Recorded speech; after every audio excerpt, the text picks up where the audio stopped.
Welcome to the deep dive. Today we're really jumping into something fascinating. We're exploring the heart of Mexico's Yucatan Peninsula. That's right. Specifically, the incredibly vibrant real estate scene in Merida and, all those captivating areas around it. It's a great topic. So much happening. Absolutely. Our mission, like always, is to cut through all the noise, give you the essential stuff you actually need. Maybe you're dreaming of moving, maybe eyeing an investment, or maybe you're just curious about one of the most dynamic cities in Latin America right now. Yeah. Think of this deep dive as your express lane to getting genuinely informed. It's a perfect example of the kind of invaluable curated info you'll always find with Merida Expats 411. Yeah, it's pretty amazing how Merida just keeps pulling people in, isn't it? Hmm. Expats, retirees, investors. It really does. And that appeal, it's not just superficial, it's deep. Hmm. Safety, that gorgeous colonial charm, and it's still relatively affordable, especially compared to, say, Cancun or Playa del Carmen. Big difference there. Huge. And what's really interesting, I think, is the market's growth. It's healthy. We're seeing these moderate price increases, like 5 to 8% a year on prime spots. Okay. That tells you it's a stable, growing market, not some crazy bubble about to pop, which is, well, super important if you're thinking of buying or investing there. That is such a key point. A stable growth suggests, real long-term value. So, okay, we're talking about this evolving market. What does all this actually mean for you if you're maybe exploring, buying, or investing, or just trying to get the lay of the land? Right. Well, we're about to pull back the curtain. We'll guide you through the neighborhoods everyone's talking about and, yeah, reveal some really strategic opportunities, too. Okay, let's dive right into Merida itself. The White City, right? Everyone knows that name. And while that colonial core is just, well, undeniably charming, Well, it is stunning. the actual real estate scene is maybe surprisingly really diverse. You've basically got two main flavors happening. There's the timeless, historic colonial elegance, and then there's the sleek, modern suburban lifestyle. Two distinct worlds, almost. Exactly. And understanding both, especially if you're picturing life here, that's where it gets really interesting. Definitely. When you think Merida, yeah, the Centro Histórico probably pops into your head first. Those iconic casas coloniales Mm-hmm. Classic. with the super high ceilings, the beautiful arches, those peaceful inner courtyards.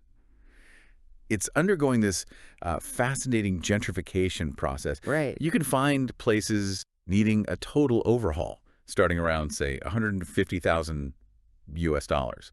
Or you could go for a fully restored, absolutely turnkey gem for 600K, maybe more. Wow, quite a range. It is. But the insight there is investing in Centro isn't just buying a house. It's like you're owning a piece of history. And there's real potential for appreciation as things keep getting restored. Good point. And just west of the main square, you've got Santiago. Similar colonial feel, but maybe a bit trendier, more walkable, often quieter. It's got these cute cafes, little art galleries, markets. It's really appealing if you want that authentic vibe, but, it's still lively. Yeah, I like Santiago. Then there's Santa Ana and Santa Lucia.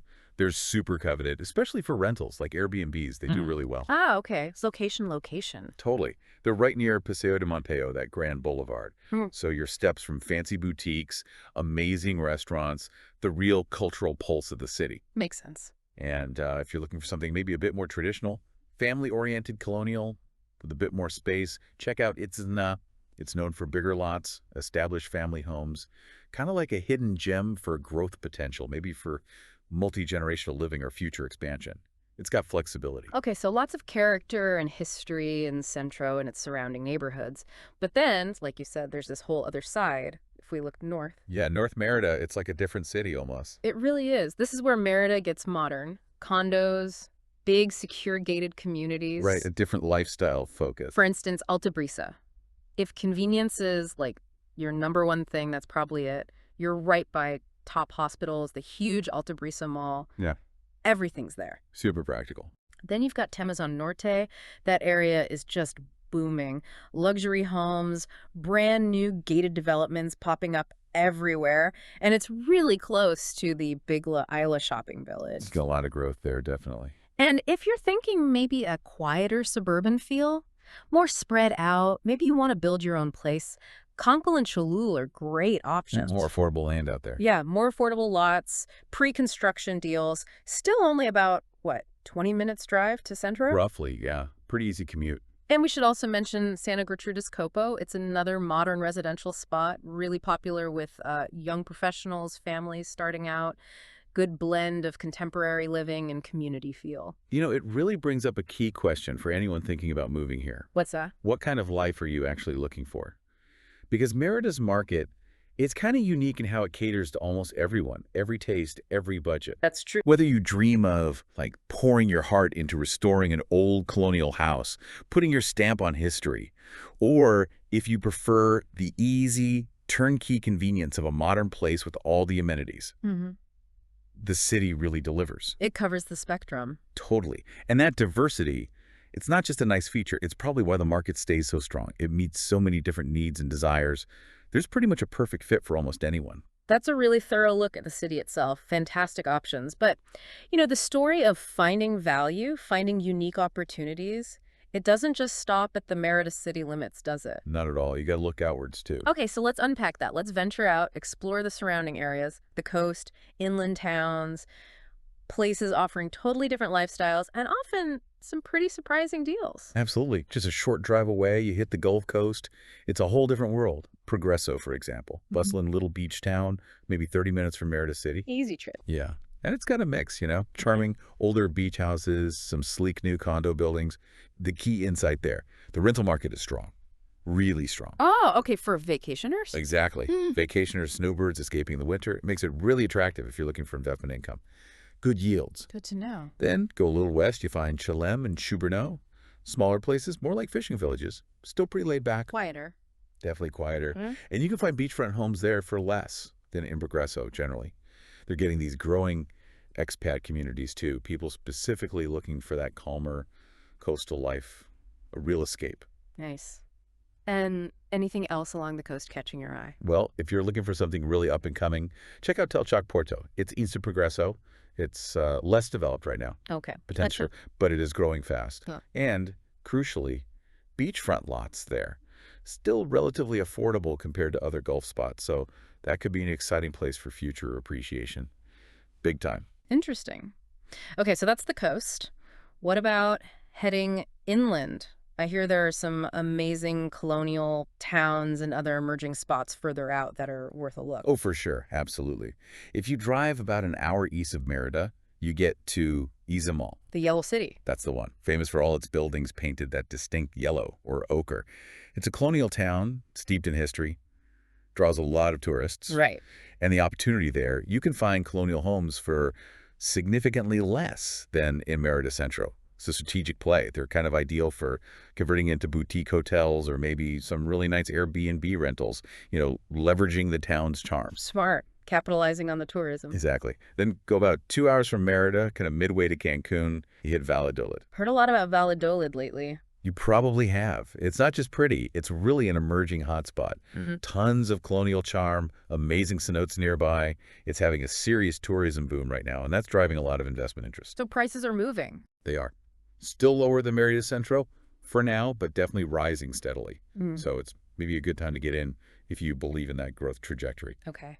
What about closer to Merida, but still outside the city? Yeah, about 30 minutes northeast, there's Motul.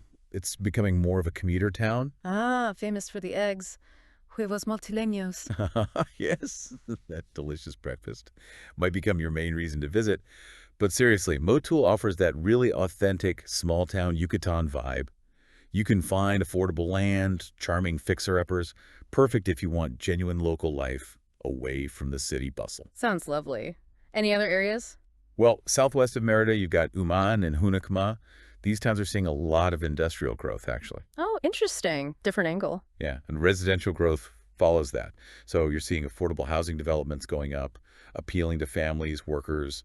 They hold pretty solid long-term investment potential because of that strategic location and the infrastructure development that's happening. Wow, that's a really diverse range of options outside the city, too, isn't it? It really is. So, boiling it down, these different areas offer fantastic alternatives. Whether you're chasing a specific lifestyle, chill coastal living, authentic small town charm, or maybe you have different investment goals like tourism focus or long-term industrial growth. Precise. Finding that fit, matching it with the right strategy. That's exactly the kind of insight we try to bring you here on The Deep Dive. Okay, so we've covered a lot about where to look, but there's something else, something honestly critical. It could save you from some major headaches, major pitfalls. Oh, sounds important. It is, and it really highlights why being part of an informed community like Merida Expats 411 is so valuable. What's absolutely vital for anyone looking at property in Mexico, especially starting in 2025, is understanding the new legal rules for real estate agents. Yes, this is huge. A massive shift, really. Yeah. And it's all about protecting you, the buyer, and also the seller, your investment. How so? What changed? Well, historically, pretty much anyone could just, call themselves a real estate agent in Mexico. Maybe they had experience, maybe not. But now, new regulations require agents to hold a valid current license. Okay, that sounds like a good thing. Standardization. It is, but here's the kicker. Even agents with years of experience, if they haven't gone through the process and gotten this new license, they're technically operating illegally now. Wow. Okay, so why does that matter so much to me as a buyer? Oh, it matters immensely. The consequences of using an unlicensed agent, they can be severe. Worst case, your purchase contract could actually be voided. No way. Yes, imagine that. You could also get caught up in fraudulent listings or discover huge problems with the property title after you've paid. Serious issues. That sounds like a nightmare. It could be. Plus, you might face unexpectedly high closing costs, surprise legal fees, or the whole transaction could just get blocked. It turns your dream purchase into a massive headache. This licensing, it's not just paperwork. It's a move towards making the market safer, more professional, building trust. It weeds out the unreliable players. Okay, that is a huge risk, but you said it's avoidable. Totally avoidable if you know what to do. All right, so give us the actionable advice. What's the due diligence here? Rule number one, and seriously, don't skip this. Always ask to see the realtor's current valid license credentials before you sign anything, before you get serious. Make it step one. Absolutely. Make it non-negotiable. Also, try to work with established agencies or independent brokers who are licensed and who really know the ropes for both expat and local deals. They get the nuances. Good point. Experience plus the license. Right. And for an extra layer of safety, especially with such a big investment. Seriously, think about hiring your own independent real estate lawyer, an abogado in mobiliario, just to review the contracts. Get a second pair of expert eyes. Exactly. It gives you objective advice on probably one of the biggest financial steps you'll take. And honestly, this kind of critical, up-to-date, truly actionable info, the kind that lets you navigate these complex things safely, that is exactly what the Deep Dive and the Merida Expats 411 community are all about. Yeah. We're here to help you avoid those painful lessons learned the hard way, Yeah. to empower you. So let's wrap this up. What's the big takeaway from this deep dive today? When you're thinking about Merida real estate, you now get just how diverse the market is, right? Absolutely. You've got the rich colonial heartland, great for culture, strong rentals. You've got modern, convenient North Merida for a different lifestyle. Maybe the vibrant coast calls to you with competitive beachfront prices. Or maybe those outlying towns like Motul, Uman, Izamal offer that affordable entry point with future growth. Options for everyone. Options for everyone. And, crucially, you're now armed with that vital info about the new realtor licensing laws. That's key to protecting yourself from really costly mistakes, legal and financial. Couldn't agree more. And this whole deep dive, this level of clarity, actionable insights, thoroughly researched info, this is exactly the kind of value you get as a member of the Merida Expats 411 Facebook group. It really is a great resource. It truly is. It's designed to be your ultimate shortcut. Your way to be well-informed, connected, and confident here in Merida. If we step back and look at the bigger picture here, Merida is so much more than just a place to buy a house, isn't it? Oh, yeah. It's this dynamic place where deep tradition and thoughtful, rapid growth are constantly mixing together. It's fascinating. And the expat experience here is kind of unique because you get modern comforts blended so well with that incredible Yucatan culture. That blend is special. It really is. So as you think about your next steps, maybe ponder how these different areas will keep evolving and how you, whether you live there or invest there, can be part of that interesting mix of old and new. Something to think about. Definitely food for thought. And There is always so much more to explore here, isn't there? Always. The absolute best way to keep diving deep into marital life, to get your specific questions answered, and just connect with a really supportive, super informed community is to join our Facebook group. Do it. Seriously, just search for Merida Expats 411 on Facebook. It's easy to find. We're always in there, ready to unpack the next big topic with you, sharing the insights that really count. Hope to see you there. Yeah. Until next time, thanks so much for joining this deep dive.